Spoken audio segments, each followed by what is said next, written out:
σας, είμαι ο Λύκος. Μένω στο κέντρο προστασίας Αγλαπιζιά Φλόρινα. Γεια σας, είμαι ο Διέγκο.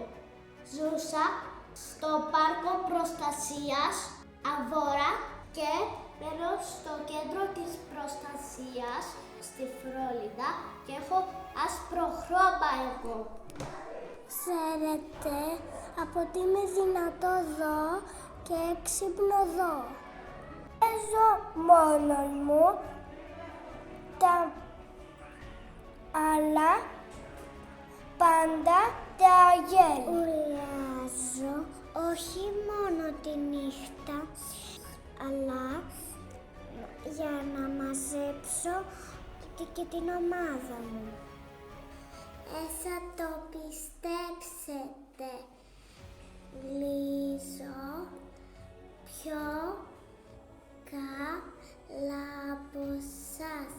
Ακούω και πω πολύ καλά από σας. Δεν είμαστε πολύ στη χώρα μας, μόνο 700. Και θέλετε γιατί, επειδή κάνω ζημιές, επειδή με την υγάδε εσείς κάνω ζημιές στα κοπάγια σας.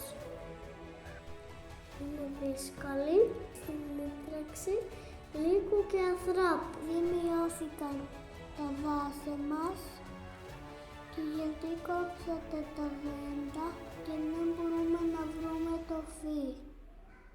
Γιατί αν μειωθεί ο μπάβα μου, εγώ δεν μπορώ να ζήσω. Οι κυνηγοί σκοτώνουν ζώα γιατί είναι η φυσική μου τροφή.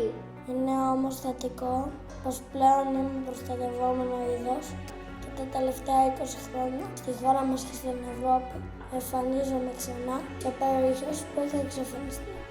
Αν βελτιώσουμε τους φυσικούς βελτιώτες, αν λύσουμε τα προβλήματα με τους κτηνοτόφους και τους κυνηγούς. Δεν με κυνηγάτε τόσο επίμονα, έχω ελπίδα να ζήσω. Ενημερωθείτε, ευαισθητοποιηθείτε, βοηθήστε με να ζήσω και να συνεπάρξω αρμονικά μαζί σας.